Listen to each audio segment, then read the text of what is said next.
ಶ್ರೀಗುರುಭ್ಯೋ ನಮಃ. ಹರಿ ಓಂ.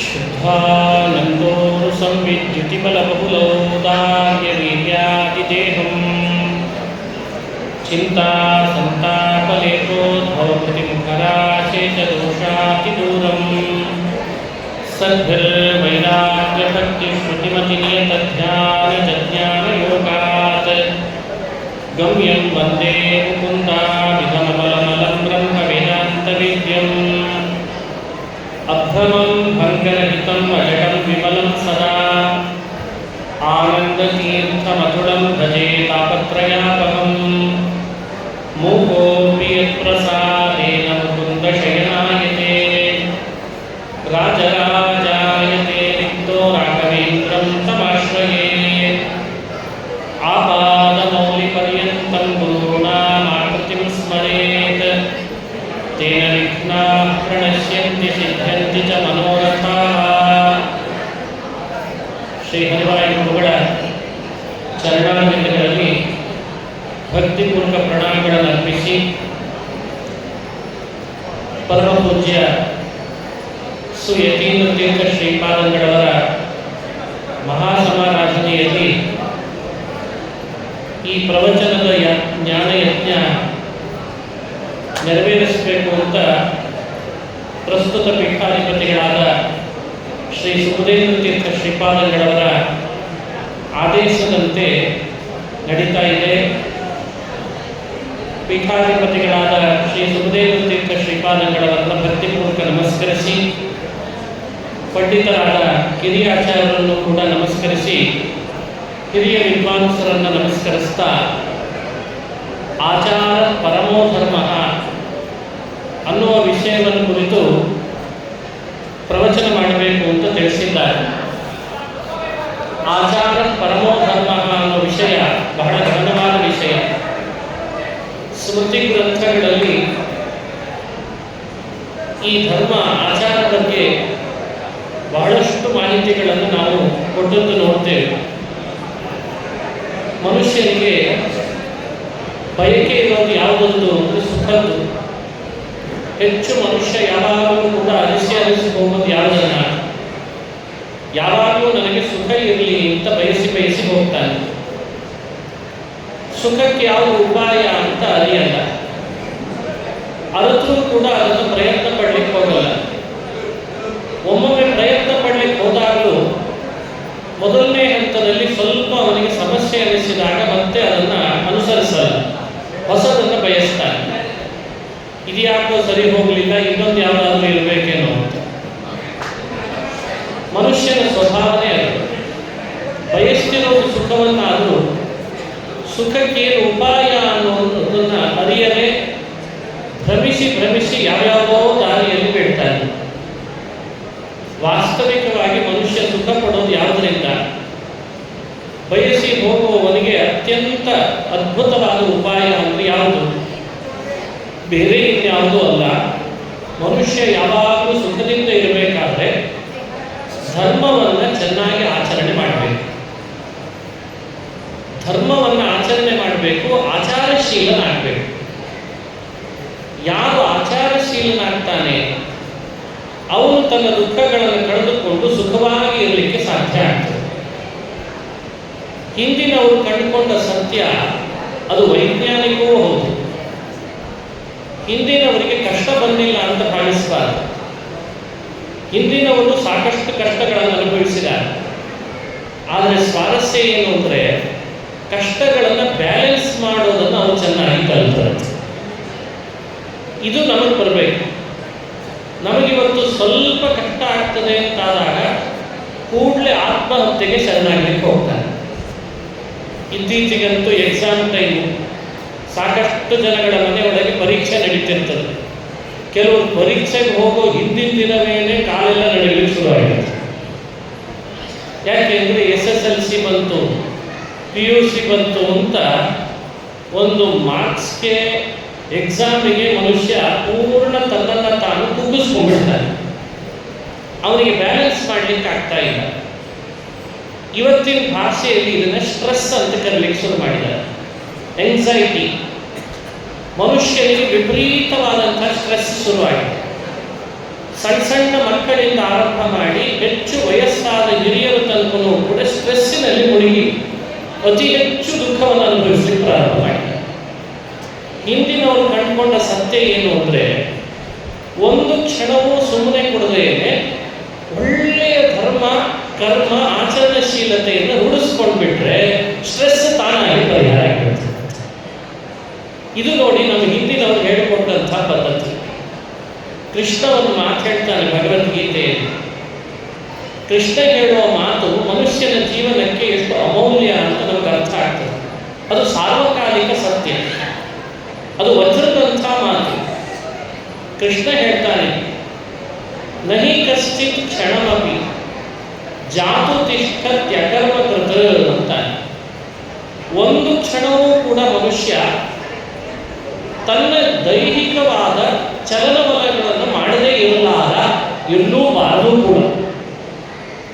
ಇವತ್ತು ಮನುಷ್ಯ ಮಾಡಲೇಬೇಕು, ಮಾಡ್ತಾನೆ. ಅದಕ್ಕೆ ಬಹಳ ಅರ್ಥ ಇದೆ. ಮೇಲ್ನೋಟದ ಅರ್ಥ ಅದು ಅನುಸಂಧಾನ ಮಾಡಿರೋದು. ಒಂದು ಕ್ಷಣವೂ ಕೂಡ ತಾನು ದೈಹಿಕವಾಗಿ ಮಾನಸಿಕವಾಗಿ ಕ್ರಿಯೆ ಮಾಡದೇ ಇರಲ್ಲ, ಸಕ್ರಿಯವಾಗಿರ್ತಾನೆ. ಈ ಸಕ್ರಿಯತೆಯೇ ಮನುಷ್ಯನಿಗೆ ಅರ್ಥ ಔಷಧಿ ಅಂತ. ಇತ್ತೀಚೆಗೆ ನಾವು ವೈದ್ಯರ ಹತ್ರ ಹೋದರೆ, ಈಗೊಂದು ರೋಗ ಬಂದಿದೆ, ಬಹಳ ಸಮಸ್ಯೆ ಆಗ್ತಾ ಇದೆ ನಮಗೆ ಅಂದಾಗ, ವೈದ್ಯರು ಹಿಂದೆ ಹೇಗೆ ಔಷಧಿ ಕೊಡ್ತಿದ್ರು, ಈಗ ಹೇಗೆ ಔಷಧಿ ಕೊಡ್ತಾರೆ ಅಂತ ನಾವು ಗಮನಿಸ್ತೀವಿ. ಈಗ ಔಷಧಿ ಕೊಡೋದು ಕಡಿಮೆ, ಟೆಸ್ಟ್ ಮಾಡಿಸೋದು ಜಾಸ್ತಿ. ನನಗಿಂತ ಚೆನ್ನಾಗಿ ನಿಮಗೆ ಗೊತ್ತಿರ್ತದೆ. ಎದುರು ಬಿಡ್ತಾನೆ, ಒಂದೆರಡು ಪೇಜ್ ಗಟ್ಟಲೆ ಟೆಸ್ಟ್ ಕೊಟ್ಬಿಡ್ತಾನೆ. ಅಷ್ಟು ಟೆಸ್ಟ್ ಮಾಡಿಸೋ ಅಷ್ಟರಲ್ಲಿ ಹೊಸ ರೋಗ ಬಂದಿರ್ತದೆ. ಈ ಸ್ಥಿತಿ ಇವತ್ತು. ಹಿಂದಿನವರಿಗೆ ರೋಗ ಬರ್ತಿರ್ಲಿಲ್ವೇ? ಹಾಗಾದ್ರೆ ಅದನ್ನು ಎದುರಿಸ್ತಿದ್ರು ಹೇಗೆ? ಪರಿಹಾರ ಹೇಗೆ ಮಾಡ್ಕೊಳ್ತಿದ್ರು? ಯೋಚನೆ ಮಾಡಬೇಕಲ್ಲ ಇದನ್ನು ನಾವು. ಹಿಂದಿನವರು ವೈದ್ಯರು ಉಪಚಾರ ಮಾಡುವಾಗ ಔಷಧಿ ಕಡಿಮೆ, ಟೆಸ್ಟ್ಗಳು ಕಡಿಮೆ, ಆದರೆ ಅವರಿಗೆ ಆ ಗುಣಪಡಿಸ್ಲಿಕ್ಕೆ ಒಂದು ಉಪಾಯ ಏನು ಅಂದರೆ, ಬಂದಂಥವರಿಗೆ ಮೊದಲು ಮಾರಲ್ ಸಪೋರ್ಟ್. ಬಂದವರಿಗೆ ಕಡಿಮೆ ಆಗ್ತದೆ, ಯಾಕೆ ಸಮಸ್ಯೆ ಮಾಡ್ಕೊತೀವಿ, ಹೋಗು ಅಂತ ಅರ್ಥ ಮಾತು. ಆ ಮಾತಿನಲ್ಲಿ ಅವರಿಗೆ ಕೊಡುವಂಥ ಉಪಚಾರದೊಳಗೆ ಚೆನ್ನಾಗಿ ಮಾತನಾಡಿಸಿ ಬೆನ್ನ ಮೇಲೆ ಕೈ ತಟ್ಟಿ, ಸುಮ್ಮನೆ ಏನೋ ಕಿವಿಗೆ ಹಾಕ್ಕೊಂಡು ಸ್ಟೆಥೋಸ್ಕೋಪ್ನಿಂದ ನೋಡಿದ ಹಾಗೆ ಮಾಡ್ತಿದ್ರಷ್ಟೇ. ಅಯ್ಯೋ ಏನಾಗಿಲ್ಲ, ಯಾಕೆ ಸಮಸ್ಯೆ ಮಾಡ್ಕೊತೀರ, ಎಲ್ಲ ಸರಿ ಹೋಗ್ತದೆ, ಹೋಗ್ರಿ ಮನೆ ಒಳಗೆ ಅಂತ ಅಂದ್ಬಿಟ್ರೆ ಕಡಿಮೆ ಆಗುತ್ತೆ. ಯೋಚಿಸಿದರೆ ಇದು ಎಷ್ಟು ಅದ್ಭುತ. ಕೆಲವು ಕಡೆ ಅಂತೂ ಇನ್ನೂ ಒಂದು ಪದ್ಧತಿ ಇದೆ. ಏನೇ ಆಗಲಿ ಆ ಡಾಕ್ಟರ್ ಕೈಗುಣ ಚೆನ್ನಾಗಿರುತ್ತೆ. ಇತ್ತೀಚೆಗೆ ಶಬ್ದನೇ ಕೇಳಲಿಕ್ಕಿಲ್ಲ, ಕೈಗುಣ ಅನ್ನೋ ವ್ಯವಸ್ಥೆನೇ ಹೋಗ್ಬಿಡ್ತು. ವಾಸ್ತವಿಕವಾಗಿ ಇವೆಲ್ಲ ಕೈಗುಣ ಅಂದರೆ ಏನದು? ಕೈಗುಣ ಅಂದರೆ ಕೈಗುಣ ಅಂದರೆ ನಮ್ಮಲ್ಲಿ ಹೇಳಿದಂಥ ಮಾತು ಆಚಾರಶೀಲತೆಗೆ ಕೈಗುಣ ಅಂತ ಹೆಸರು. ಯಾರ ಮಾತು, ಯಾರ ಮನಸ್ಸು, ಯಾರ ದೇಹ ತ್ರಿಕರಣ ಶುದ್ಧಿಯಿಂದ ಯಾರು ಇರ್ತಾರೋ ಅವರಿಗೆ ರೋಗ ಪರಿಹಾರ ಮಾಡೋ ಶಕ್ತಿ ಸಹಜವಾಗಿ ಕರೆಕ್ಟಾಗಿರ್ತದೆ. ಏನು ಪ್ರಯತ್ನ ಮಾಡೋದಿಲ್ಲ, ತ್ರಿಕರಣ ಶುದ್ಧಿ ಇದ್ರೆ ಸಾಕು. ಇದನ್ನೇ ಆಚಾರ ಅಂತ ಹೇಳಿದ್ರು ಅಷ್ಟೇ. ಆಚಾರ ಅಂದರೆ ಬೇರೆ ಏನಲ್ಲ. ಅದಕ್ಕೆ ವ್ಯಾಖ್ಯೆ ಕೊಡುವಾಗ ಸಾಕಷ್ಟು ವಿಷಯಗಳಿಂದ ವಿವರಣೆ ಕೊಡ್ತಾರೆ. ಆಚಾರ ಅಂದ್ರೆ ಯಾವುದು, ಸದಾಚಾರ ಅಂದ್ರೆ ಯಾವುದು, ಅದರ ಪರಿಷ್ಕಾರ ಏನು, ಅದನ್ನೆಲ್ಲ ತುಂಬ ಇದೆ. ಅದನ್ನು ನೋಡೋಣ ಅಂತ ಆಮೇಲೆ. ಬಹಳ ಸುಲಭವಾದ ಅದ್ಭುತವಾದ ಅಂಶಗಳೇನು ಅಂದರೆ, ಮನುಷ್ಯ ತನ್ನ ತ್ರಿಕರಣ ಶುದ್ಧಿಯನ್ನು ಮಾಡಿಕೊಳ್ಳಿಕ್ಕೆ ಏನೆಲ್ಲ ಮಾಡಬೇಕೋ ಅದನ್ನೇ ಆಚಾರ ಅಂತ ಕರೆದರು ಹಿರಿಯರು. ಅದನ್ನೇ ಪರಮಧರ್ಮ ಅಂತ ವ್ಯಾಖ್ಯಾನಿಸಿದರು. ಎಷ್ಟು ಅದ್ಭುತವಾಗಿದೆ ನೋಡಿ. ಮನುಷ್ಯ ಇದನ್ನು ತನ್ನಲ್ಲಿ ಅಳವಡಿಸ್ಕೊಳ್ಳಿಕ್ಕೆ ಪ್ರಾರಂಭ ಮಾಡಿದ ಅಂದರೆ ಏನೆಲ್ಲ ಅವನಿಗೆ ಲಾಭ ಆಗ್ತದೆ. ಒಬ್ಬ ಕವಿ ಹೇಳುವ ಮಾತನ್ನ ಸಮಯಕ್ಕನುಗುಣವಾಗಿ ಒಂದೆರಡು ನಿಮಿಷ ಹೇಳಿ ಮುಗಿಸ್ತೇನೆ. ಯಾ ಸಾಧೂಶ್ಚ ಕಲಾಂ ಕರೋತಿ ವಿದುಷೋ ಮೂರ್ಖಾನ್ ಹಿತಾನ್ ದ್ವೇಷಿಣಃ ಪ್ರತ್ಯಕ್ಷಂ ಕುರುತೆ ಪರೋಕ್ಷಮಮೃತಂ ಹಾಲಾಹಲಂ ತತ್ಕ್ಷಣಾತ್ ತಾಮಾರಾಧಯ ಸತ್ಕ್ರಿಯಾಂ ಭಗವತಿ ಭೋಕ್ತುಂ ಫಲಂ ವಾಂಛಿತಂ ಹೇ ಸಾಧೋ ವ್ಯಸನೈರ್ಗುಣೇಷು ವಿಪುಲೇಶ್ವಾಸ್ಥಾಮೃಥಾ ಮಾ ಕೃಥಾ. ಬಹಳ ಹಿಂದೆ ಬರೆದಂಥ ಒಂದು ಮಾತಿದೆ. ಯಾ ಖಲಾಂ ಕರೋತಿ. ಜೀವನದೊಳಗೆ ಈ ವ್ಯಕ್ತಿ ಯಾವುದಕ್ಕೂ ಉಪಯೋಗ ಇಲ್ಲ, ನಾಲಾಯಕ ಇದ್ದಾನೆ ಅಂತ ತಿಳ್ಕೊಂಡು ಪೂರ್ಣ ನಾಲಾಯಕ. ನಮ್ಮಲ್ಲಿ ನಮ್ಮ ಕಡೆ ಭಾಷೆ ಇದೆ ನಾಲಾಯಕ ಅಂತ. ವಾಸ್ತವಿಕವಾಗಿ ಅದು ಶಬ್ದಕ್ಕೆ ಅಭಿಪ್ರಾಯ ಇಷ್ಟೇ, ಯಾವುದರಲ್ಲೂ ಮೇಲಿಲ್ಲ. ಖಲಾಂ ಅಂಥ ಒಬ್ಬ ದುಷ್ಟ, ಅವನನ್ನೂ ಕೂಡ ದೊಡ್ಡ ವಿದ್ವಾಂಸನನ್ನ ಸಾಧುವನ್ನಾಗಿ ಗೌರವಿಸುವಂತೆ ಮಾಡುವ ಶಕ್ತಿ ಅದು ಆಚಾರಕ್ಕಿದೆ ಅಂತ ಹೇಳ್ತಾರೆ. ಇದು ಮೊದಲನೇ ಶಕ್ತಿ. ಏನಿಲ್ಲ, ಅವನು ಒಳ್ಳೆ ಆಚಾರಶೀಲತೆ ಮಾಡಿಕೊಂಡ್ರೆ ಸಾಕು. ಜ್ಞಾನ ಇಲ್ಲ, ಓದ್ಲಿಕ್ಕೆ ಬರಲ್ಲ, ಬರೀಲಿಕ್ಕೆ ಬರಲ್ಲ, ಅವನಿಗೆ ಜ್ಞಾನ ಗೌರವ ಕೊಡೋದು ಗೊತ್ತಿಲ್ಲ, ಏನೂ ಗೊತ್ತಿಲ್ಲ, ಆದ್ರೆ ಆಚರಣೆ ಇದೆ ಅವನಲ್ಲಿ ಅಂತಂದ್ರೆ ಆಚರಣೆಶೀಲತೆನೇ ಅವನನ್ನು ಏನ್ ಮಾಡಿಬಿಡ್ತದೆ, ದೊಡ್ಡ ಪಂಡಿತ ಇವನು ವಿದ್ವಾಂಸ ಮಾಡಿಬಿಡ್ತದೆ. ನಾವಿವತ್ತು ಪ್ರತ್ಯಕ್ಷವಾಗಿ ಸಾಕಷ್ಟು ಕಡೆ ಕಂಡಿದ್ದೇವೆ ಅದನ್ನು. ಏನಿಲ್ಲದವನು ಆಚಾರ ಇಟ್ಕೊಂಡಿದ್ದಾನೆ, ಒಳ್ಳೆ ಅನುಷ್ಠಾನಗಳನ್ನು ಮಾಡ್ತಿದ್ದಾನೆ, ಬೆಳಗ್ಗೆ ಸಾಕಂತೆ ಎಲ್ಲ ಅವನನ್ನು ಪಂಡಿತರು ಮಾಡಿಬಿಡ್ತಾನೆ. ಇದು ಮೊದಲನೇದು, ಆಚಾರಕ್ಕಿರುವ ಶಕ್ತಿ. ನೋಡಿ ಎಷ್ಟು ಅದ್ಭುತ. ಇವತ್ತು ನಾವಿಲ್ಲಿ ಸೇರಿದ್ದೇವೆ, ಮಹಾಸಮಾರಾಧನೆ ನಡೀತಾ ಇದೆ. ಅನ್ವರ್ಥಕವಾಗಿ ಪೂಜ್ಯ ಶ್ರೀಪಾದಂಗಳವರು ತಮ್ಮ ಗುರುಗಳ ಸಮಾರಾಧನೆಯನ್ನು ಆಚರಣೆ ಮಾಡ್ತಾ ಇದ್ದಾರೆ. ಈ ಸಂದರ್ಭದಲ್ಲಿ ಬೆಳಗ್ಗೆಯಿಂದ ಸಾಯಂಕಾಲದವರೆಗೂ ಥರಥರದ ಸಾಂಸ್ಕೃತಿಕ ಆಧ್ಯಾತ್ಮಿಕ ಕಾರ್ಯಕ್ರಮಗಳಲ್ಲೇ ಮಹಾಸಮಾರಾಧನೆ. ಇದು ನಿಜವಾಗಲೂ ಗುರುಗಳು ಮಾಡುವಂತಹ ದೊಡ್ಡ ಮಹಾಸಮಾರಾಧನೆ. ಇದು ಆಚರಣೆ, ಇದೊಂದು ಆಚರಣೆ. ನಮ್ಮ ಗುರುಗಳ ಮಹಾಸಮಾರಾಧನೆಯನ್ನು ಹೇಗೆ ಮಾಡಬೇಕು ಅಂತ ಶಿಷ್ಯರಿಗೆ ಶಿಕ್ಷಣ ಕೊಡಲಿಕ್ಕೆ ಸುಬುಧೇಂದ್ರ ತೀರ್ಥ ಶ್ರೀಪಾದಂಗಳು ಈ ಆಚರಣೆಯನ್ನು ನಡೆಸ್ತಾ ಇದ್ದಾರೆ. ಇದು ನಾವು ಕಲಿಬೇಕು. ಹೇಗೆ ಮಾಡಿದ್ರು ಹಿರಿಯರು, ನಾವು ಹೇಗೆ ಮಾಡಬೇಕು, ಮುಂದಿನವರು ಅದರಿಂದ ಏನು ತಗೊಳ್ಬೇಕು. ಇದು ಆಚಾರದಲ್ಲಿ ಸೇರುವಂತಹ ಅಪೂರ್ವವಾದ. ಇವತ್ತು ಶಬ್ದ ಬೇರೆ ಇದೆ, ಇಂಗ್ಲಿಷ್ನಲ್ಲಿ ಆಟಿಟ್ಯೂಡ್ ಅಂತ ಕರೀತಾರೆ. ಈ ಆಟಿಟ್ಯೂಡ್ ಅನ್ನು ಮನುಷ್ಯ ಚೆನ್ನಾಗಿ ಮಾಡಿಕೊಂಡ ಅಂದರೆ ಎಲ್ಲ ಥರದ ಬದಲಾವಣೆ ಆಗಲಿಕ್ಕೆ ಶುರುವಾಗ್ತದೆ. ಅದಕ್ಕೆ ಹೇಳಿದ ಆ ಕವಿ, ಖಲಾನ್ ಸಾಧುಶ್ಚ ಕರೋತಿ. ನೀವು ಆಚರಣಶೀಲರಾದರೆ, ಎಷ್ಟು ದುಷ್ಟನಾದವನು ಆಚರಣಶೀಲನಾದರೆ ಅವನನ್ನು ವಿದ್ವಾಂಸನನ್ನಾಗಿ ಕಾಣೋ ಹಾಗೆ, ಸಾಧುವನ್ನಾಗಿ ಕಾಣೋ ಹಾಗೆ ಮಾಡ್ತದೆ. ಒಂದು. ಎರಡನೇದು, ವಿದುಷೋ ಮೂರ್ಖಾನ್ ಹಿತಾನ್ ದ್ವೇಷಿಣಃ. ಮೂರ್ಖಾನ್ ವಿದುಷಃ ಕರೋತಿ. ಅವನು ಮೂರ್ಖ, ಆದ್ರೆ ಆಚರಣಶೀಲ ಆದ ಅಂತಂದ್ರೆ ಅವನನ್ನು ವಿದ್ವಾಂಸ ಅಂತ ಬೆಲೆ ಕೊಡೋ ಹಾಗಾಗ್ತದೆ. ವಿದ್ವೇಷಿಣಃ, ಎಂಥ ದ್ವೇಷಿ ಆದವನಿರ್ತಾನೆ. ನಿಮ್ಗೆ ಆಶ್ಚರ್ಯ ಆಗ್ತದೆ, ನಿಮ್ಮ ಆಚರಣಶೀಲತೆ ನೋಡಿ ಎಷ್ಟು ದೊಡ್ಡ ಆಯುಧ ನಿಮಗೆ ಅಂದರೆ, ನಿಮ್ಮನ್ನು ಯಾರು ದ್ವೇಷಿಸೋರು ಇರ್ತಾರೆ ಅವರೆಲ್ಲ ನಿಮಗೆ ಮಿತ್ರರಾಗಿರ್ತಾರೆ. ಆಚರಣಶೀಲತೆ ಇದು ಹಿಂದೆ ಕಂಡಿದೆ. ಒಳ್ಳೆ ಆಚರಣಶೀಲತೆ ನಮ್ಮಲ್ಲಿ ಬೆಳೆಸ್ಕೊಳ್ಬೇಕು. ನೋಡಬಾರ್ದದ್ದನ್ನು ನೋಡಬಾರ್ದು, ಕೇಳಬಾರ್ದದ್ದನ್ನು ಕೇಳಬಾರ್ದು, ಮುಟ್ಟಬಾರ್ದು, ತಿನ್ನಬಾರ್ದದ್ದನ್ನು ತಿನ್ನಬಾರ್ದು. ಇವತ್ತೇನು ಸ್ವಾರಸ್ಯ ಅಂದರೆ ಎಲ್ಲ ಗೊತ್ತಿದೆ, ಗೊತ್ತಿಲ್ಲ ಅಂತ ತಿಳ್ಕೊಳ್ಬೇಡ್ರಿ. ನಾವೆಲ್ಲ ತುಂಬ ಸ್ಮಾರ್ಟ್ ಇದ್ದೇವೆ. ನಮ್ಮ ಮನೆಯಲ್ಲಷ್ಟೇ ಸ್ಮಾರ್ಟ್ ಟಿವಿ ಇದೆ ಅಂತಲ್ಲ, ನಾವು ವಾಸ ಮಾಡೋದಷ್ಟೇ ಸ್ಮಾರ್ಟ್ ಸಿಟಿಯಲ್ಲಿ ಅಂತೇನಲ್ಲ, ನಮ್ಮ ಕೈಯಲ್ಲಿರೋ ಮೊಬೈಲ್ ಅಷ್ಟೇ ಸ್ಮಾರ್ಟ್ ಅಲ್ಲ, ನಾವು ಸ್ಮಾರ್ಟ್ ಇದ್ದೇವೆ.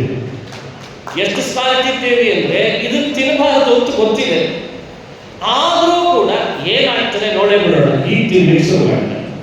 ಇದನ್ನು ನೋಡಬಾರದು ಅಂತ ಗೊತ್ತಿದೆ, ಆದರೂ ಏನಾಗ್ಬೋದು, ಯಾಕೆ ನೋಡಿಬಿಡ್ತೀನಿ ಅಂತ. ಈ ಮನುಷ್ಯನಿಗೆ ಗೊತ್ತಿಲ್ಲದನ್ನು ಶಾಸ್ತ್ರ ಹೇಳಲ್ಲ, ಗೊತ್ತಿಲ್ಲದನ್ನು ಮಾಡು ಅಂತ ಹೇಳಲ್ಲ, ಆಗಲಾರದನ್ನು ಮಾಡು ಅಂತ ಶಾಸ್ತ್ರ ಫೋರ್ಸ್ ಮಾಡಲ್ಲ. ಇದನ್ನು ಅರ್ಥ ಮಾಡ್ಬೋದು. ಕೆಲವರಿಗೆ ಸ್ಮೃತಿ, ಶಾಸ್ತ್ರ ಇವುಗಳೆಲ್ಲ ಹೇಳೋದನ್ನು ಕಂಡು ಕೂಡಲೇನೆ ಅವ್ರಿಗೆ ಏನೋ ಅದು ಯಾಕೋ ಹಳೇದಪ್ಪ, ನಮಗೆ ಬೇಡ ಅಂತ. ಆದರೆ ಇಂಗ್ಲಿಷ್ನಲ್ಲಿ ಮಾತಾಡುವವರು ಮಾತ್ರ ಓಲ್ಡ್ ಈಸ್ ಗೋಲ್ಡ್ ಅಂತ ಹೇಳ್ತಿರ್ತಾರೆ. ಶಾಸ್ತ್ರ ಎಷ್ಟು ಓಲ್ಡ್ ಇದೆ, ಧರ್ಮ ಎಷ್ಟು ಓಲ್ಡ್ ಇದೆ, ಅದು ಗೋಲ್ಡ್ ಆಗಿದೆ, ಆದರೆ ಅದು ಬೇಡ, ಅದು ಬೇಡ. ಮತ್ತೇನು ಬೇಕಾಗಿದೆ ಇವತ್ತು ಅಂದರೆ, ಮನುಷ್ಯನಿಗೆ ಏನು ಬೇಕು ಇವತ್ತು? ಬಹಳ ವಿಚಿತ್ರ ಮನಸ್ಥಿತಿಯನ್ನು ಬೆಳೆಸ್ಕೊಂಡಿದ್ದಾನೆ. ಅದು ಬಂಗಾರ ಅಲ್ಲ, ಅಲ್ಲಿ ಮೂರ್ತಿ ಇಲ್ಲ, ಅದಕ್ಕೆ ಬಣ್ಣ ಹೊಡೆದಿದ್ದೇವೆ ಅಂತ ಅವರೇ ಹೇಳ್ತಿದ್ದಾರೆ, ಆದರೂ ಕೂಡ ಇದೇ ಇರಲಿ ಅಂತ ತಗೋತಾರೆ. ಇದು ವಿಪರ್ಯಾಸ. ಅದು ಹಾಗೆ ಮಾಡಬೇಡ. ಮುತ್ತಿನಂಥ ಆಚಾರ, ಬಂಗಾರದಂಥ ಆಚಾರಶೀಲತೆಯನ್ನು ಮನುಷ್ಯ ಬೆಳೆಸ್ಕೊಳ್ಳುವ ಪ್ರಯತ್ನ ಮಾಡಬೇಕು. ಅದು ಏನು ಮಾಡ್ತದೆ? ತನ್ನ ಶತ್ರುಗಳನ್ನು ಕೂಡ ತನ್ನ ಮಿತ್ರರನ್ನಾಗಿ ಮಾಡಿ ಶುರು ಮಾಡ್ತದೆ. ಇಷ್ಟು ಜನ ನಾವು ಬಂದಿದ್ದೇವೆ, ದೊಡ್ಡ ಸನ್ನಿಧಾನ, ಇಡೀ ಜಗತ್ತಿನ ಸನಾತನ ಧರ್ಮ ಧರ್ಮಕ್ಕೆ ಸ್ಥಾಪಕರಾಗಿ ಪ್ರತಿಷ್ಠಾಪಕರಾಗಿ ಇವತ್ತಿಗೂ ಕೂಡ ವೃಂದಾವನದೊಳಗೂ ಇದ್ದು ಎಲ್ಲೆಡೆಯಲ್ಲೂ ಇದ್ದು ಅವರವರ ಭಕ್ತರ ಮನದ ಅಭಿಲಾಷೆಗಳನ್ನು ಪೂರೈಸುವ ಸದಾಚಾರ ಸಂಪನ್ನರಲ್ಲಿ ಮೇಲ್ಶಿಖರಾದರು ಮಂತ್ರಾಲಯ. ಒಂದು ದಿವಸವೂ ಒಂದು ಕ್ಷಣವೂ ಕೂಡ ಒಂದು ಹೊತ್ತೂ ಕೂಡ ಮಾಡಬೇಕು ಅಂತ ಹೇಳಿದ ಶಾಸ್ತ್ರಗಳ ಧರ್ಮವನ್ನ ಆಚಾರವನ್ನ 1% ನ್ಯೂನತೆ ಇಲ್ಲದಂತಹ ಮಾಡಿದ ಏಕೈಕ ವ್ಯಕ್ತಿಗಳು ಅಂದ್ರೆ ಭೂಮಿಯಲ್ಲಿ ಇವತ್ತು ಪೂಜೆ ನಮ್ಮ ಮಂತ್ರಾಲಯ ಪ್ರಭುಗಳು. ಅದಕ್ಕೆ ಇವತ್ತು ಇಷ್ಟು ಸಿದ್ಧಿ ಬಂತಂತ. ಮಂತ್ರಾಲಯ ಪ್ರಭುಗಳಿಗೆ ಶತ್ರುಗಳು ಇರಲಿಲ್ವಾ? ನಿಮ್ಗೆ ಆಶ್ಚರ್ಯ ಆಗ್ತದೆ. ವಿರೋಧ ಮಾಡಿದವರು ಇಲ್ವಾ? ಯಾರೂ ಇಲ್ವಾ? ಮತ್ತೆ ಮಾಂಸ ಯಾಕೆ ತಂದಿಡ್ತೀವಿ? ಮಾಂಸ ಯಾಕೆ ತಂದಿಡ್ತೀವಿ? ಇಡಬಾರ್ದಾಗಿತ್ತು. ಶತ್ರುಗಳಿದ್ರು ಆದ್ರೆ ಮಿತ್ರರ ಯಾವುದರ ಪ್ರಭಾವದಿಂದ? ಒಳಗೆ ಏನಿತ್ತು? ಆಚಾರ. ಆಚಾರಂ ಹಿ ಪರಂ ತಪಃ ಅಂತ ಒಬ್ಬ ಸ್ಮೃತಿಕಾರ ಹೇಳ್ತಾರೆ. ಸ್ವಲ್ಪ ಆಚಾರದ ವಿಷಯದಲ್ಲಿ ಸಂಕೋಚ ಮಾಡಲಿಲ್ಲ. ಇವತ್ತಿನವರಾಗಿದ್ರೆ ಒಂದು ಕಲ್ಪನೆ ಮಾಡಿಕೊಳ್ರಿ, ಇವತ್ತಿನವರಾಗಿದ್ರೆ ಪ್ರಾಯ ಆ ಥರದ್ದೇನಾದರೂ ಆ ಥರದ ವ್ಯಕ್ತಿಗಳು ಇಲ್ಲಿ ಬಂದಿದ್ರೆ ಎಲ್ಲೋ ಒಂದು ಕಡೆಯಿಂದ ರಾಜಿ ಮಾಡ್ಕೊಳ್ತಿದ್ರು. ಓ ನಿಂದು ನಿನಗಿರ್ಲಪ್ಪ, ನಂದು ನನಗಿರ್ಲಿ, ನಿಂದು ಯಾಕೆ ಸಮಸ್ಯೆ, ನಂದು ಯಾಕೆ ಇದೆಯಲ್ಲಿ ಒಬ್ಬ ವ್ಯಕ್ತಿ ಎದುರುಗಡೆ ಬಂದಾಗ ಮಾಂಸ ತಂದಿಟ್ಟರು ಕೂಡ ಅದು ಹಣ್ಣೇ ಅಂತ ಹೇಳುವಂತಹ ಅದ್ಭುತವಾದ ತಪಶಕ್ತಿ. ಇದು ಸ್ಫೂರ್ತಿ. ಮನೆಯೊಳಗೆ ಇವತ್ತು ನಮ್ಮ ಮಕ್ಕಳು ನಮ್ಮ ಜನರೇಷನ್ಗಳಲ್ಲಿ ಗ್ಯಾಪ್ ಯಾಕೆ ಬೀಳ್ತಾ ಇದೆ ಅಂದರೆ ನಾವು ಮಾಡೋ ಆಚರಣೆಯಲ್ಲಿ ಆ ವಿಶೇಷ ಮಾಹಿತಿಯನ್ನು ಮಕ್ಕಳಿಗೆ ಒದಗಿಸ್ತಾ ಇಲ್ಲ. ಅವ್ರಿಗೆ ಹೇಳ್ಕೊಡ್ಬೇಕು, ನಾಳೆ ನೀನು ಶಾಲೆಗೆ ಹೋದಾಗ ನಿನಗೆ ಅಂತ ಯಾವೊಬ್ಬ ಎನಿಮಿನೂ ಇರಲ್ವೋ, ನೀನು ಈ ಆಚಾರ ಮಾಡ್ಕೊಂಡು ಹೋಗು, ನಿನ್ನ ಶತ್ರು ನಿನಗೆ ಸ್ನೇಹಿತನಾಗ್ತಾನೆ ಅಂತ ಹೇಳ್ಕೊಡ್ರಿ. ನಾಳೆಯಿಂದಲೇ ನಿಮ್ಮ ಮಕ್ಕಳು ಗೊತ್ತಾಗ್ತದೆ. ಅದಕ್ಕೆ ಆಚಾರ ಬಹಳ ಮುಖ್ಯ. ಅದಕ್ಕೆ ಹೇಳ್ತಾನೆ ಕವಿ, ಹಿತಾನ್ ದ್ವೇಷಿಣಃ ಅಂದ್ರೆ ದ್ವೇಷಿಣಃ ಅಪಿ ಹಿತಾನ್ ಕರೋತಿ. ಇದು ಆಚಾರ. ಪ್ರತ್ಯಕ್ಷಂ ಕುರುತೆ ಪರೋಕ್ಷಂ. ನೋಡಿ, ಆಚಾರಕ್ಕೆ ಶಕ್ತಿ ಇದೆ ಅಂದ್ರೆ ಪರೋಕ್ಷಂ ಅಪಿ ಪ್ರತ್ಯಕ್ಷಂ ಕರೋತಿ. ಲೋಕದೊಳಗೆ ನಿಮಗೆ ಕಾಣುತ್ತನ್ನು ಕಾಣುವ ಆಸೆ ಇದೆ ಅಲ್ವಾ?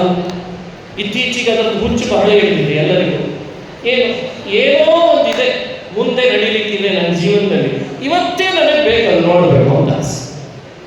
ಹೀಗಾಗಿ ಎಷ್ಟು ಜನ ಸಿಗ್ತಾರೋ ಅವ್ರ ಮುಂದೆಲ್ಲ ಕೈ ಇಡ್ತಾರೆ, ಹೋಗ್ತಾನೆ ಕೈ ಇಡ್ತಾನೆ, ಈ ರೇಖೆ ಎಲ್ಲಿದೆ ಅಂತಾನೆ, ಆ ರೇಖೆ ಎಲ್ಲಿದೆ ಅಂತ.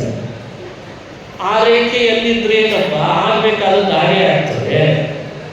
ಕೆಲವು ಕಡೆ ಇನ್ನೊಂದೇನೋ ಮಾಡ್ತಾನೆ, ಇನ್ನೊಂದೇನೋ, ಅಂತೂ ಇಂತೂ ಒಂದು ಆಸೆ ಇದೆ. ಏನು ಅಂದ್ರೆ ಮುಂದೇನೋ ನಡೀಲಿಕ್ಕಿದೆ, ಅದನ್ನು ನಾನು ನೋಡ್ಬೇಕು ಅಂತ ಆಸೆ. ಹೇಗೆ ನೋಡ್ಲಿಕ್ಕೆ ಸಾಧ್ಯ?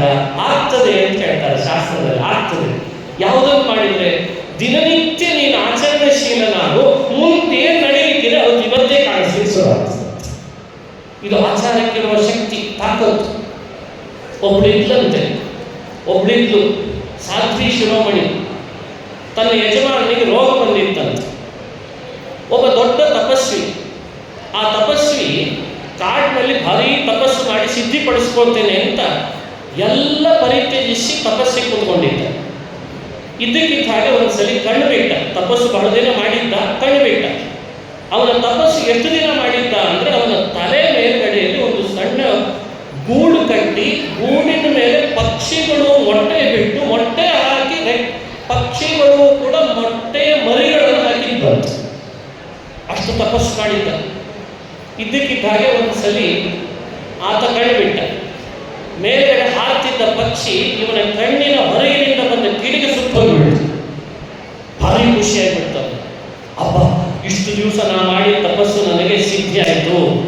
ಅಲ್ಲಿ ಯಾರಾದರೂ ಪಕ್ಷಿಯ ಕಣ್ಣು ಬಿಟ್ಟುಕೊಂಡೇ ಸುತ್ತದ್ದು ಕಂಡಿದ್ದೀರ? ಬಹಳ ಖುಷಿ ಆಯ್ತು. ನಾನು ಸಿದ್ಧನಾದೆ ಅಂದ್ಕೊಂಡ. ಕಾಡಿನಿಂದ ನಾಡಿಗೆ ಬಂದ. ನಾಡಿನಲ್ಲಿ ಸ್ವಲ್ಪ ಭಿಕ್ಷೆ ಕೇಳ್ಕೊಂಡು ಹೋಗೋಣ ಅಂತ ಭಿಕ್ಷೆ ಕೇಳಲಿಕ್ಕೆ ಬಂದಿದ್ದಾನೆ. ಆ ಪತಿವ್ರತೆಯ ಮನೆಗೆ ಬಂದಿದ್ದಾನೆ. ಪತಿವ್ರತೆ ಭಿಕ್ಷೆ ಹಾಕು ಅಂತ ಕೇಳಿದ ಕೂಡಲೇ ಬರಲಿಲ್ಲ, ಸ್ವಲ್ಪ ತಡ ಮಾಡಿ. ಮನೆಯಲ್ಲಿ ಯಜಮಾನಿಗೆ ಉಪಚಾರ ಮಾಡಬೇಕಿತ್ತು, ಏನೋ ರೋಗ ಬಂದಿತ್ತು. ಸ್ವಲ್ಪ ತಡ ಮಾಡಿದ ಕೂಡಲೇ ಇವನಿಗೆ ತಲೆ ಒಳಗೆ ಏನು ಬಂತು, ಕಾಡಿನಲ್ಲಿರೋ ರೆಕ್ಕೆ ಪಕ್ಷಿ ಸುಟ್ಟು ಬಂದಿದ್ದೇನಲ್ಲ, ಇವಳನ್ನು ಹಾಗೆ ಸುಟ್ಟು ಬಿಡಬೇಕು ಅನ್ನೋ ಸಿಟ್ಟಿನಿಂದ ಅವನ್ನ ದಿಟ್ಟಿಸಿ ನೋಡಿದ್ದಂತೆ ತಪಸ್ಸಿ. ದಿಟ್ಟಿಸಿ ನೋಡ್ತಿದ್ರೆ ಅವಳು ಅಂತಾಳೆ, ನೀನು ಕಾಡಿನಲ್ಲಿ ಸುಟ್ಟು ಬಂದೆಲ್ಲ, ಆ ಪಕ್ಷಿ ನಾನಲ್ಲ ಅಂತ ಹೇಳ್ತಾಳೆ. ಆ ಪಕ್ಷಿ ನಾನಲ್ಲ ಅಂತ. ನೀನು ಹೀಗೆ ನೋಡಿದ ಕೂಡಲೇ ನಾನೇನು ಸುಟ್ಟು ಬಿಡ್ತೇನೆ ಅಂದ್ಕೊಂಡಿದ್ದೀಯಾ, ನಾನೇ ಆ ಪಕ್ಷಿ ಅಲ್ಲ ಅಂತ ಹೇಳ್ತಾಳೆ. ಅವನಿಗೆ ಆಶ್ಚರ್ಯ ಆಯ್ತು. ಅರೆ, ಸಾವಿರಾರು ವರ್ಷ ತಪಸ್ಸು ಮಾಡ್ತಾ ಕೂತ ನನಗೆ ಸಿದ್ಧಿಯಾಗಿದೆ ಅಂದ್ಕೊಂಡು ಬಂದೆ, ನನಗೆ ನೋಡಿದ್ರೆ ನಾನು ಪಕ್ಷಿ ಕಾಡಿನಲ್ಲಿ ಸುಟ್ಟದ್ದನ್ನ ಇಲ್ಲಿ ನಾಡಿನಲ್ಲಿ ಇದ್ದವಳು, ಇವಳೇ ತಪಸ್ವಿ ಅಲ್ಲ, ಮನೆಯಲ್ಲಿ ಗಂಡನ ಉಪಚಾರ ಮಾಡ್ಕೊಂಡಿದ್ದವಳು ಇವಳೇ ಕಟ್ಕೊಂಡು ಆಶ್ಚರ್ಯ ಆಗ್ಬಿಡ್ತು. ಆಶ್ಚರ್ಯ ಆದ ಕೂಡಲೇ ಅವ್ರನ್ನ ಏನ್ ಮಾಡ್ಲಿಕ್ಕೆ ಸುಮ್ಮನೆ ಇರಲಿಲ್ಲ. ಅಲ್ಲ, ನಿನಗೆ ಈ ಥರದ ದಿವ್ಯ ಜ್ಞಾನ ಬಂತಲ್ಲ, ತಿಳುವಳಿಕೆ ಹ್ಯಾಕ್ ಬಂತು, ಏನ್ ತಪಸ್ ಮಾಡಿದೆ, ಆ ಗುಟ್ಟಗಳು ಕೂತ್ಕೊಂಡಾಯ್ತು. ಅವಳು ಹೇಳ್ತಾಳೆ, ನೋಡು, ನೀನು ಈ ಸತ್ಯ ಇದೆಲ್ಲ ಸಿದ್ಧಿ ಆಗ್ಬೇಕಾದ್ರೆ ನನ್ನ ಹತ್ರ ಬಂದು ಕೇಳಬಾರ್ದು. ಅಲ್ಲೊಂದು ಮಾಂಸದ ಅಂಗಡಿ ಇದೆ, ಅಲ್ಲಿ ಮಾಂಸ ಅವನ ತಕ್ಕಡಿಯಲ್ಲಿ ತೂಗ್ತಿರ್ತಾನೆ, ಅವನ ಹತ್ರ ಹೋಗಿ ಕೇಳು, ನಿಂದೆಲ್ಲ ಹೇಳ್ತಾನೆ ಅಂತ. ಇವನು ಬಹಳ ಆಶ್ಚರ್ಯ ಆಯ್ತು. ಆ ಕಡೆಗೆ ಹೋದ, ತುಂಬ ಮಡಿವಂತ. ಅಯ್ಯೋ, ಆ ಬೀದಿಯಲ್ಲಿ ಎಲ್ಲೂ ಕಾಲಿಟ್ಟವನಲ್ಲ, ವಾಸನೆ ಬೇರೆ, ಅವನಿಗೆ ಸರಿ ಹೋಗ್ತಿರ್ಲಿಲ್ಲ. ದೂರದಲ್ಲೇ ನಿಂತಿದ್ದಾನೆ. ನೋಡಿದ್ರೆ ಒಳಗಡೆಯಲ್ಲಿ ಮಾಂಸ ತಕ್ಕಡಿಯಲ್ಲಿ ಆಗಿತ್ತು, ತಕ್ಕಡಿಯಲ್ಲಿ ಅವನು ತೂಗ್ತಾ ಇದ್ದಾನೆ. ಯಾರು ಬರ್ತಾರೆ, ವ್ಯಾಪಾರ ಮಾಡ್ತಾ ಇದ್ದಾನೆ, ಕೊಡ್ತಿದ್ದಾನೆ. ವಿಚಿತ್ರ ಅಂದ್ರೆ ಈತ ಅಲ್ಲಿಗೆ ಹೋಗುವಲ್ಲ, ಅವನು ಇಲ್ಲಿಗೆ ಬರೋಲ್ಲ. ಒಂದ್ಸಲಿ ಏನಾಯ್ತು, ತಕ್ಕಡಿಯಲ್ಲಿ ಮಾಂಸ ಹಾಕಿ ಇದ್ದಕ್ಕಿದ್ದ ಹಾಗೆ ತಲೆ ಎತ್ತಿದಂತೆ ಈ ಋಷಿ ಕಣ್ಣಿಗೆ ಬಿದ್ದ. ಈ ಋಷಿ ಕಣ್ಣಿಗೆ ಬಿದ್ದ ಕೂಡಲೇ ಈ ಋಷಿನ ಕರೆದಂತೆ, ಬರ್ರಿ ಋಷಿಗಳೇ, ನೀವು ಯಾಕೆ ಬಂದಿದ್ದೀರಿ ನಂಗೆ ಗೊತ್ತಿದೆ, ಅವಳು ಹೇಳಿ ಕಳಿಸಿದ್ದು ಅಂತ ಬಂದದಲ್ಲ ಅಂತ ಅಂದ್ಬಿಟ್ಟು ದಿಗ್ಭ್ರಮೆ ಆಗುತ್ತೇನೆ. ಅರೇ, ಇವನು ಯಾವಾಗ ತಪಸ್ಸು ಮಾಡಲಿಕ್ಕೆ ಸಾಧ್ಯ? ಇವನೇನು CC ಕ್ಯಾಮ್ರಾ ಇಟ್ಕೊಂಡಿದ್ನ? ಹೇಗೆ ಯಾರಾದರೂ ಮೊಬೈಲಿಗೆ ಫೋನ್ ಮಾಡಿದ್ರ ಏನೋ ಇವನಿಗೆ? ನಾನು ಕಾಡಿನಲ್ಲಿ ತಪಸ್ಸು ಮಾಡ್ತಾ ಇದ್ದದ್ದು ಸಾವಿರಾರು ವರ್ಷ ಸಿದ್ಧಿಪಡಿಸ್ಕೊಳ್ಳಿಕ್ಕೆ, ಇವನು ಮಾಂಸ ತಕ್ಕಡಿಯಲ್ಲಿ ತೂಗೇನೆ ಬಂದವರು ಯಾರು, ಯಾಕೆ ಬಂದ್ರು, ಹೇಗೆ ಬಂದ್ರು ಹೇಳಲಿಕ್ಕೆ ಶುರು ಮಾಡಿದಾರಲ್ಲ. ಅದೇ ನೀನು ಕಾಡಿನಲ್ಲಿ ಪಕ್ಷಿನ ಸುಟ್ಟಿ ಅಲ್ಲ, ಅದೊಂದು ಭಾರಿ ತಪಸ್ವಿ ಅಂತ ತಿಳ್ಕೊಂಡು ಬಂದಿದ್ದಿ, ಅದೇ ದೊಡ್ಡ ತಪಸ್ಸಲ್ಲ ಇಲ್ವಾ ಅಂತ ಬಹಳ ಆಶ್ಚರ್ಯ ಆಯ್ತು. ಆವಾಗ ಆತ ಹೇಳ್ತಾನೆ, ತಕ್ಕಡಿಯಲ್ಲಿ ಮಾಂಸ ತೂಗ್ತಿದ್ದ ವ್ಯಕ್ತಿ ಹೇಳ್ತಾನೆ, ನೋಡು, ಸಿದ್ಧಿ ಆಗೋದು ಪರೋಕ್ಷವನ್ನು ಪ್ರತ್ಯಕ್ಷೀಕರಿಸ್ಕೊಳ್ಳೋದು, ಪರಲೋಕದ ದೇವತೆಗಳನ್ನು ನಾವು ಕಂಡುಕೊಳ್ಳೋದು, ಅವ್ರ ಜೊತೆಗೆ ಕಮ್ಯುನಿಕೇಟ್ ಮಾಡೋದು, ಇವೆಲ್ಲ ಬರೀ ಕಾಡಿನಲ್ಲಿ ತಪಸ್ ಮಾಡಿದ್ರಿಂದ ಆಗೋದಲ್ಲಪ್ಪ. ನಿನ್ನ ಮನೆ ಒಳಗೆ ತಂದೆ ತಾಯಿಯನ್ನು ವೃದ್ಧರಾದವರನ್ನ ಸೇವೆ ಮಾಡಲಿಕ್ಕೆ ಬಂದು ತಪಸ್ಸಿಗೆ ಕೂತಿದ್ದಿ, ಹೋಗಿ ಸೇವೆ ಮಾಡು, ಎಲ್ಲ ಸಿದ್ಧಿ ಆಗ್ತದೆ. ಇದು ಆಚಾರ, ಇದು ಆಚಾರ. ಮನುಷ್ಯನಿಗೆ ತಂದೆ ತಾಯಿಯನ್ನು ವಯಸ್ಸಾಗ್ತಾ ಆಗ್ತಾ ಹೆಜಿಟೇಟ್ ಮಾಡ್ಕೊಳ್ಳಿಕ್ಕೆ ಶುರು ಮಾಡಿದ್ದಾರೆ ಮಕ್ಕಳಾದವರು. ಇದ್ಯಾವ ಸಂಸ್ಕೃತಿ? ಅಪ್ಪ ಬೇಡವಾಗ್ತಿದ್ದಾನೆ ಹಡದವ, ಹಡದ ಅಮ್ಮ ಬೇಡವಾಗ್ತಿದ್ದಾಳೆ.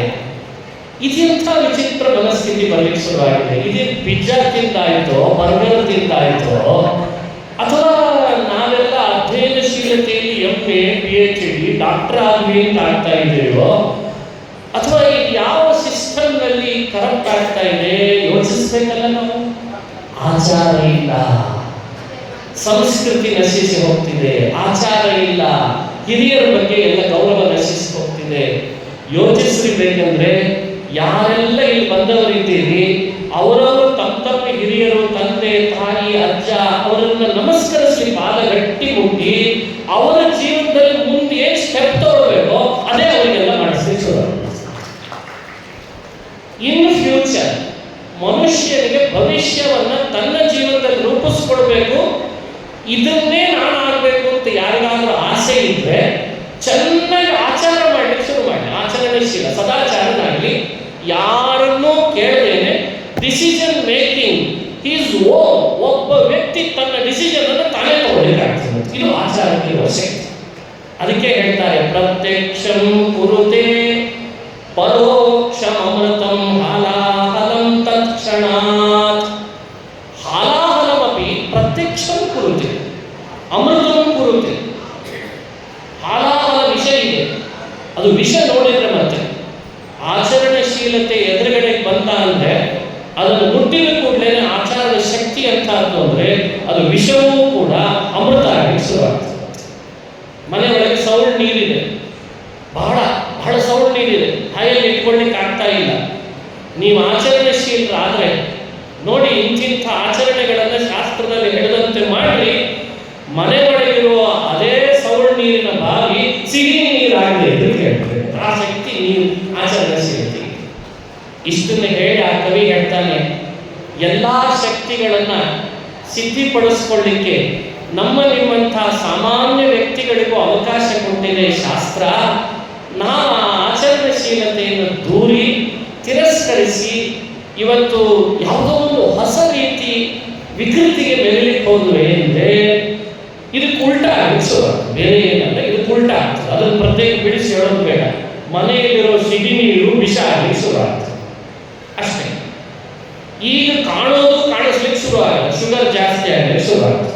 ಈಗ ಕಾಣ್ತಾ ಇದೆ ಕಣ್ಣು, ಕಾಣದೇ ಇರೋ ಹಾಗಾಗ್ತದೆ, ಇದಕ್ಕೆ ಉಲ್ಟಾ ಆಗ್ತದೆ. ಅದಕ್ಕೆ ಆತ ಅಂತಾನೆ, ಹೇ ಸಾಧೋ ವ್ಯಸನೈರ್ಗುಣೇಶು ವಿಪುಲೇಶ ಆಸ್ಥಾಂ ವೃಥಾ ಮಾಕೃತಾ. ಹೇ ಸಾಧೋ ವ್ಯಸನೈ ಗುಣೇಶು ವಿಪುಲೇಶು ಮಾಕೃತಾ ಆಸ್ಥಾಂ. ವ್ಯಸನಗಳಿಗೆ ಬಲಿಯಾಗಬೇಡ, ದುರ್ವಿಚಾರಗಳಿಗೆ ಒಳಗೆ ಹೋಗಬೇಡ, ವಿಕೃತಿಯನ್ನು ಮೆರಿಬೇಡ, ಪ್ರಕೃತಿಯನ್ನು ಆರಾಧಿಸು, ಆಚರಣಶೀಲನಾಗು ಅಂತ ಕರೆ ಕೊಡ್ತಾನೆ. ಅಂತಹ ಆಚಾರದ ಬಗ್ಗೆ ಹೇಳಲಿಕ್ಕೆ ಬಹಳಷ್ಟಿದೆ. ಸಮಯಕ್ಕೆ ಅನುಗುಣವಾಗಿ ಇನ್ನು ಉತ್ಸವಗಳು ನಡೀಬೇಕು, ಇನ್ನು ಗುರು ಸಾರ್ವಭೌಮರಿಗೆ ಮಹಾಮಂಗಳಾರತಿ ಆಗಬೇಕು, ಬಹಳ ದೊಡ್ಡ ಕಾರ್ಯಕ್ರಮ ನಡೀತಾ ಇದೆ. ಪರಮ ಪೂಜ್ಯ ಶ್ರೀ ಯತೀಂದ್ರ ತೀರ್ಥ ಶ್ರೀಪಾದಂಗಳವರ ಆರಾಧನೆ ಆದ್ದರಿಂದ ಅವರು ಸಾಕಷ್ಟು ಸಾಮಾಜಿಕವಾಗಿ ಕಾರ್ಯಗಳನ್ನು ಮಾಡಿ ಮಂತ್ರಾಲಯ ನಿರ್ಮಾಣದೊಳಗೆ ತಮ್ಮನ್ನು ತೊಡಗಿಸಿಕೊಂಡು ದಿನನಿತ್ಯ ಭಾಗವತವನ್ನು ಉಪನ್ಯಾಸ ಪೂರ್ವಾಶ್ರಮದೊಳಗೂ ಆಶ್ರಮ ತಗೊಂಡಮೇಲೂ ಮಾಡಿದಂತಹ ಭಗವದ್ಭಕ್ತ ಯತಿಗಳು ಅಂದರೆ ಅದು ಶ್ರೀ ಯತೀಂದ್ರ ತೀರ್ಥ ಶ್ರೀಪಾದ. ಅವರಿಗೆ ಆಚಾರದ ಬಗ್ಗೆ ಬಹಳ ನಿಷ್ಠೆ. ಪೂರ್ವಾಶ್ರಮದಿಂದಲೂ ಕೂಡ ನಮ್ಮ ಹುಬ್ಬಳ್ಳಿಗೆ ಹತ್ತಿರದಲ್ಲೇ ಇದ್ದುದರಿಂದ ನಮ್ಮ ತಂದೆ ಹೇಳ್ತಾ ಇದ್ರು, ಒಳ್ಳೆ ಆಚಾರ ಅವರಲ್ಲಿ. ಮಡಿ ಆಚಾರ ವಿಚಾರದ ಬಗ್ಗೆ, ಶಿಖ ಇಟ್ಕೊಳ್ಳೋದ್ರ ಬಗ್ಗೆ ಸಾಕಷ್ಟು ಅವರಿಗೆ ಆ ನಿಷ್ಠೆ. ಆ ಕಾರಣದಿಂದಲೇ ಗುರು ಸಾರ್ವಭೌಮರು ಅವರಿಂದಲೂ ಕೂಡ ತಮ್ಮ ಸೇವೆಯನ್ನು ಮಾಡಿಸಿಕೊಂಡ್ರು ಅಂತ ನಾವು ಈ ಸಂದರ್ಭದಲ್ಲಿ ಭಾವಿಸ್ತೇವೆ. ಇನ್ನು ನೀರಿನ ವ್ಯವಸ್ಥೆ 14 ಹಳ್ಳಿಗೂ ಮಿಗಿಲಾಗಿ ವ್ಯಾಸತೀರ್ಥ ಅನ್ನೋ ಹೆಸರಿನಲ್ಲಿ ನೀರಿನ ವ್ಯವಸ್ಥೆ, ಶಿಕ್ಷಣದ ವ್ಯವಸ್ಥೆಯನ್ನು ಮಾಡಿದ್ದನ್ನು ನಾವು ನೋಡ್ತೇವೆ. ಅಂತಹ ಪೂಜ್ಯ ಶ್ರೀಪಾದಂಗಳವರ ಈ ಆರಾಧನೆಯ ಪರ್ವಕಾಲದಲ್ಲಿ ಸರಿಯಾದ ವಿಷಯವೇ ನನಗೆ ಅಂತ ಬಂತಿತ್ತು. ಅದೇ ಆಚಾರ ಪರಮೋ ಧರ್ಮ ಅಂತ ಆ ವಿಚಾರ ಪ್ರಸ್ತಾಪ ಆಯಿತು. ಬೆಳಗ್ಗೆನೇ ಉಪನ್ಯಾಸದ ವ್ಯವಸ್ಥೆ ಇತ್ತು. ಒಂದೇನೋ ಸ್ವಲ್ಪ ಬದಲಾವಣೆ ಅನ್ನೋ ಅರ್ಥದಲ್ಲಿ ಸಾಯಂಕಾಲ ಮಾಡಿಸಿದ್ರು. ಅದು ಕೂಡ ಉತ್ತಮನೇ ಆಯಿತು. ಯಾಕಂದರೆ ಬೆಳಗ್ಗೆ ಆಗಿದ್ದರೆ ಪ್ರಾಯ ಪೂಜ್ಯ ಶ್ರೀಪಾದಂಗಳ ಸನ್ನಿಧಿ ನನಗೆ ಕಡಿಮೆ ಸಿಗ್ತಿತ್ತು. ಸಾಯಂಕಾಲ ಆದದ್ದಕ್ಕೆ ಶ್ರೀಗಳ ಸನ್ನಿಧಾನ ಬಹುಶಃ ಇದು ನನ್ನ ಹಿಂದಿನ ಆಚಾರದ ಫಲ ಅಂತ ನಾನು ಭಾವಿಸ್ತೇನೆ. ಹಾಗಾಗಿ ಮನುಷ್ಯನಿಗೆ ಆಚಾರವಂತಿಕೆ ಇತ್ತು ಅಂದರೆ ಸಜ್ಜನರ ಸಂಘವೂ ಕೂಡ ಲಭಿಸ್ತದೆ ಅಂತ ಶಾಸ್ತ್ರ ತಿಳಿಸಿದಂತೆ 4 ಮಾತನಾಡಿದ್ದೇನೆ ಶ್ರೀಪಾದಂಗಳವರ ಸನ್ನಿಧಿಯಲ್ಲಿ ಅಂತ ಹೇಳಿ ಅವರಿಗೆ ಭಕ್ತಿಪೂರ್ವಕ ನಮಸ್ಕಾರಗಳನ್ನು ಮತ್ತೊಮ್ಮೆ ಸಲ್ಲಿಸಿ, ಗಿರಿಯಾಚಾರ್ಯರಿಗೂ ಕೂಡ ನಮಸ್ಕಾರಗಳನ್ನು ಸಲ್ಲಿಸ್ತಾ ಇವತ್ತಿನ ಈ ಉಪನ್ಯಾಸವನ್ನು ಮುಕ್ತಾಯ ಮಾಡ್ತೇನೆ. ಅಸ್ಮತ್ ಗುರುವಂತರ್ಗತ ತತ್ವಾಭಿಮಾನದೇವತಾ ಪ್ರೇರೇಪಕ ಹನುಮತ್ ಭೀಮ ಮಧ್ವಾಂತರ್ಗತ ರಾಮಕೃಷ್ಣ ವ್ಯಾಸಾತ್ಮಕ ಲಕ್ಷ್ಮೀ ಹರೇಗ್ರೀವಾತ್ಮಕ ಬಿಂಬರೂಪಿ ಭಗವಂತನ ನಮಸ್ತೆ. ಶ್ರೀಕೃಷ್ಣ